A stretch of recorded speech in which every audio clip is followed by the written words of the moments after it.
Well, hello there, ladies and gentlemen. It's good to see you again, and welcome back to Advance Your Wealth with Homer Smith. I am your moderator, Ryan Ruff. It's great to be back with everybody on the show today. And as always, I'm going to be joined by my right hand man, Homer Smith, private wealth advisor. And we're going to be diving into another big wealth management topic today. If you're a frequent viewer or listener of the show, you know Homer and I explore a lot of challenges surrounding family wealth. And today, we're going to be diving into some of the challenges of giving and receiving family wealth.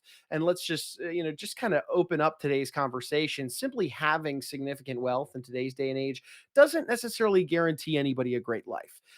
For example, there are a lot of inheritors out there that face a number of pretty significant challenges at various points in their lives, whether that be the years leading up to receiving the inheritance or even as the wealth is transferred to them. So Homer and I are going to be identifying what some of these challenges are for the in the mind of an inheritor of giving and receiving wealth, but we're also going to identify some different strategies to help overcome what some of these challenges are.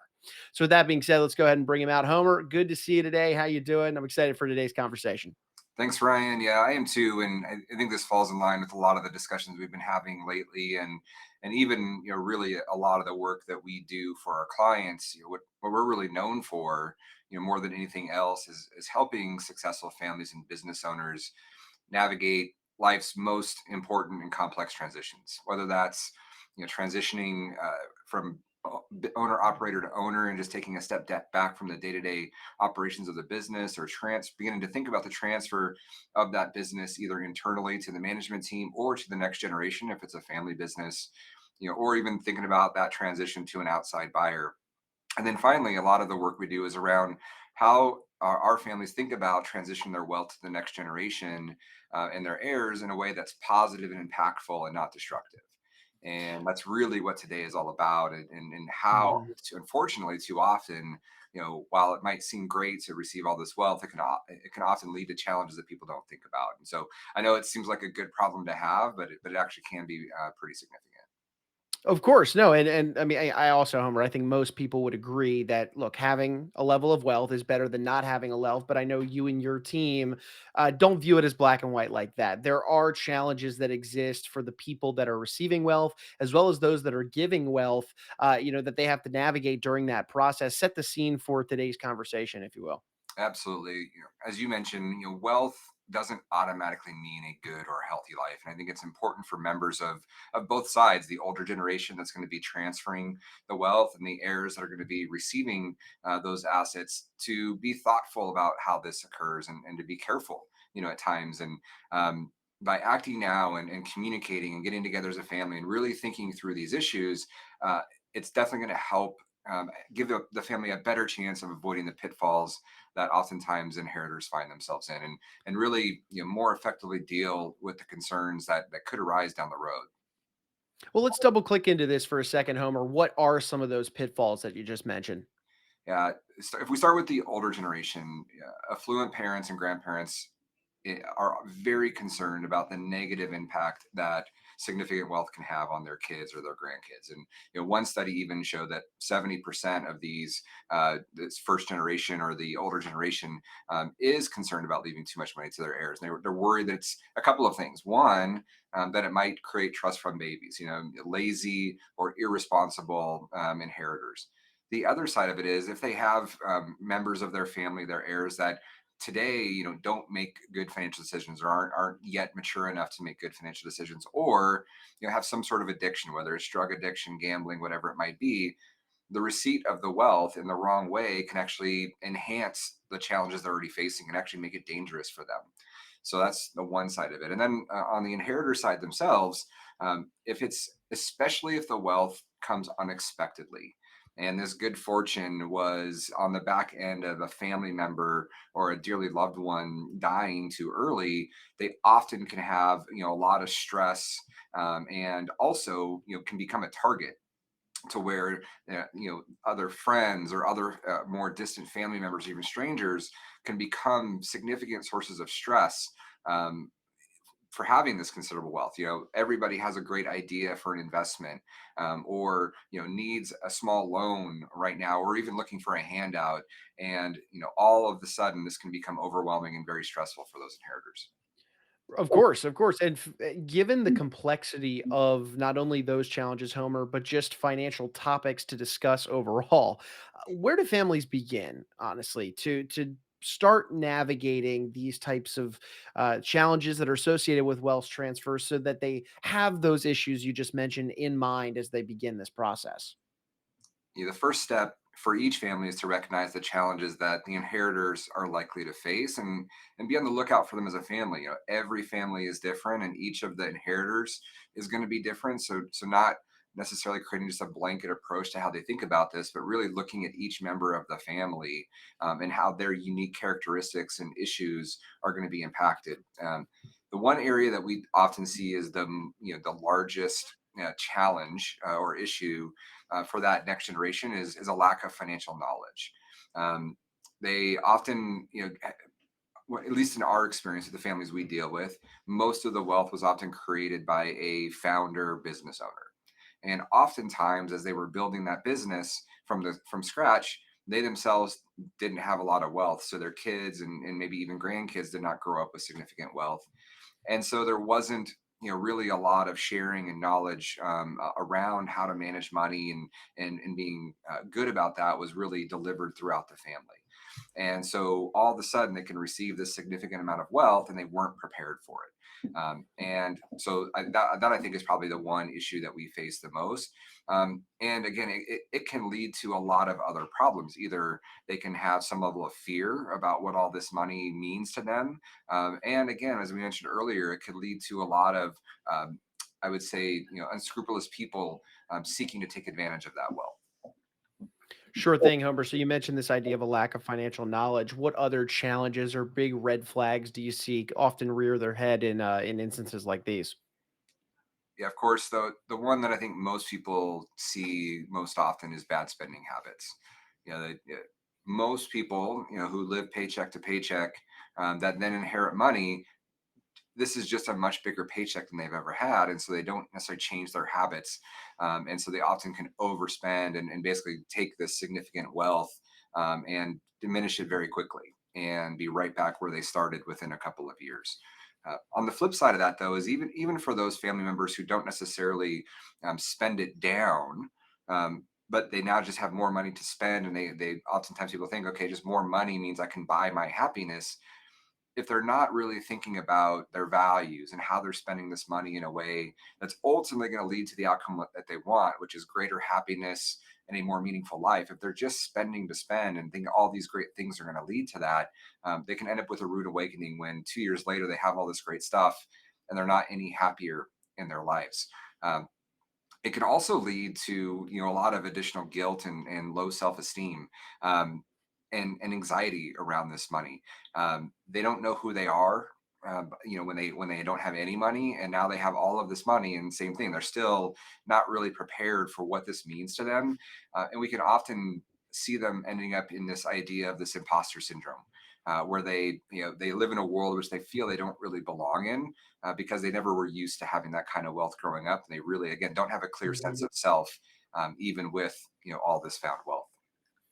Yeah, and these aren't challenges that are easy to navigate by any means. I mean, sure, there's the planning on the front end that can be done, and that's where I'm taking this conversation, Homer. But once you become victim, kind of dealing with these challenges, I mean, it's tough to face when you're in the moment. But on the front end, Homer, what can families be doing specifically in this regard to take proactive steps to avoid some of the challenges you just mentioned? Because that's really where the answer ultimately lies here. Yeah, good question. So the families that we've seen navigate this most successfully really focus on honing in on financial decision making skills across the family. So between and amongst generations. So as early as kids, grandkids get very involved in financial decision makings for the family, whether it's through a family foundation, or whether it's just doing regular family meetings where the generation that has created the wealth or has the wealth is whether it's bringing additional professionals into the mix as well to help uh, teach some of those skills to the younger generations. but really having that ability from a very early age to start to understand how the money works.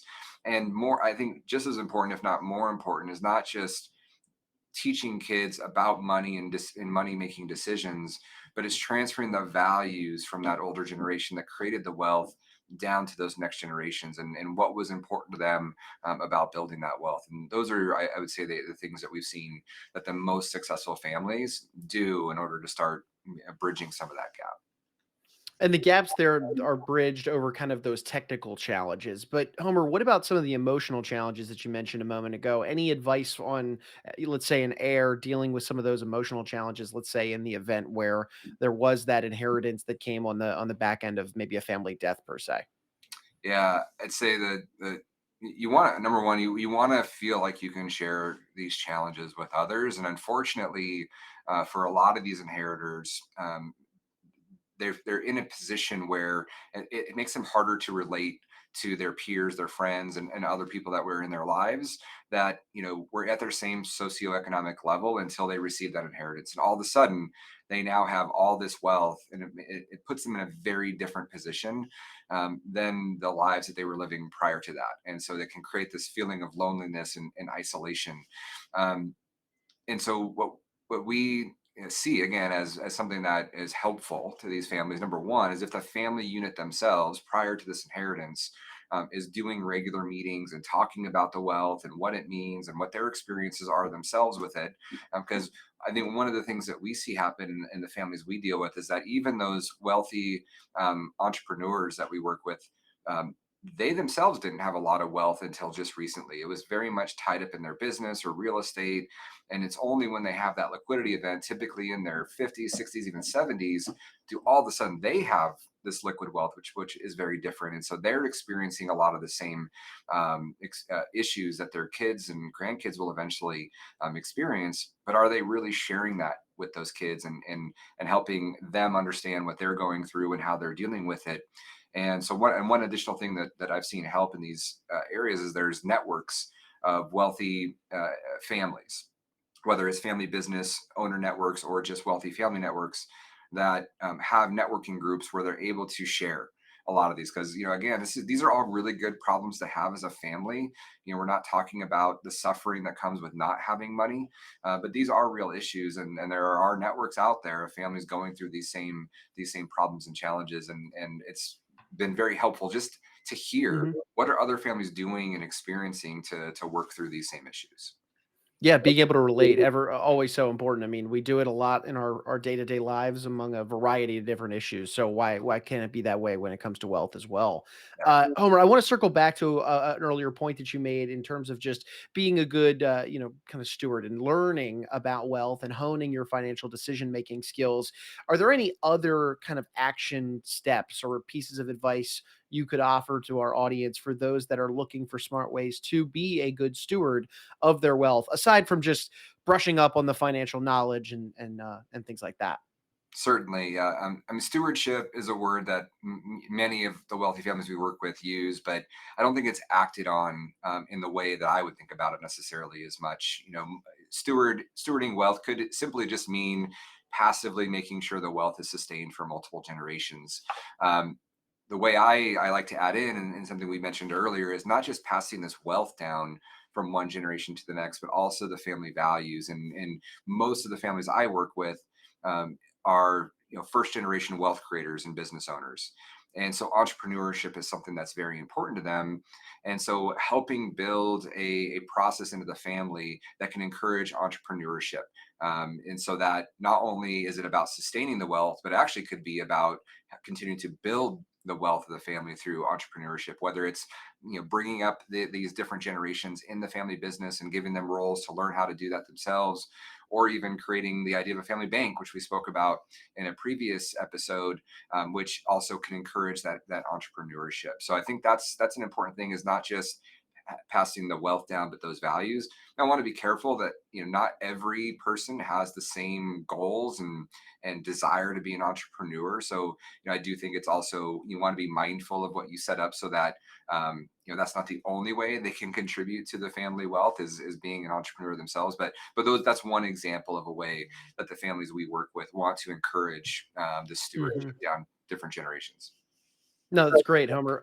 Look, I feel like there's this common theme among a lot of the conversations that we have on the show, and that is everyone's situation is unique, right? Your family wealth, the dynamics and challenges that you're exposed to, while they might be similar in some aspects to others, they are unique to you and your family. So, given that level of just variety, shall we say, of challenges and variables that can be at play when we're dealing with all these financial things, Homer, do you have any final advice or insights, or maybe just a bottom line for today's conversation for families that are looking to help address with the challenges of giving or receiving family wealth? Any sort of bottom line you want to leave our audience with today?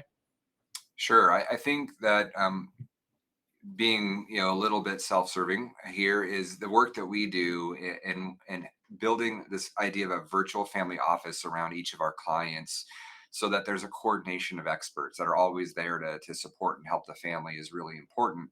The challenge that we see in these scenarios is that oftentimes the generation that inherits the wealth, I mean, it's a pretty in the studies that I've seen, it's a pretty high number of them want to strike it out on their own. So they want to hire a new professional and really like do their own thing and be independent from the things their parents did. And I fully support that if the especially if the professionals that we're working with the family aren't aligned with their values and the things that they want to achieve. So really our focus is working with our clients is how can we build those connections with multiple generations so that we can be a good steward for that inheritor generation, because the professionals that have been working with the family for a very long time are often going to have a lot of insights and knowledge of the family values and of that inheritor themselves, and can be really a great resource to help them make sure they're building and navigating that wealth in a great way. Now, I'm not saying that again they should Hmm. necessarily stay with the family advisors, but having a group of advisors around you that you trust is really important. And this idea of a virtual family office being built around them, I think, is a really effective way to deal with that. And so that would Hmm. be my one recommendation. Whether you stick with the professionals that your family had prior, or whether you build a new one around your own, really think about this idea of a virtual family office as being an ideal way to structure that. And Homer, if that's a newer concept out there to anybody in our audience, or they're interested in just learning more about it, or even just opening up a dialogue with you and your team to, talk through some of these challenges that we're mentioning today about family wealth, what would be the best way somebody can get a hold of you and just start that conversation? Yeah, the best way always is through email, or you can go to our website and reach out and schedule a time to talk. And just again, I'm always happy to just have a conversation and see what makes sense and go from there. Well, Homer, you're a busy guy. You've got a lot of clients to serve, so let's just get back to doing that. But I appreciate you carving some time out of your day to jump on here. I mean, family wealth, it's family, right? It's always emotional, it's sticky, it's important at the end of the day. And navigating some of these challenges could be some of the uh, biggest hurdles really to navigate as a family when significant wealth is on the table. So, Homer, I appreciate you. Looking forward to being back with you on the next one. Wish you the best in the coming days. All right, thanks, Ryan. Good to see you. Good to see you as always, Homer. And hey, folks, we're going to take one final moment, as we always do here on the show, and thank you guys for stopping by and spending some time with us. If you enjoyed today's conversation, or you took something away from it, you benefited from it in any way, shape, or form, make sure you hit that subscribe button then on whichever platform you checked us out on today. That way you don't miss out on a future conversation between Homer, myself, maybe one of our esteemed guests, where we dive into these different wealth management topics so that you and yours could come out better for it on the other side. But for Homer, I'm Ryan. We're going to go ahead and say so long today, but we appreciate you stopping by and being with us on Advance Your Wealth.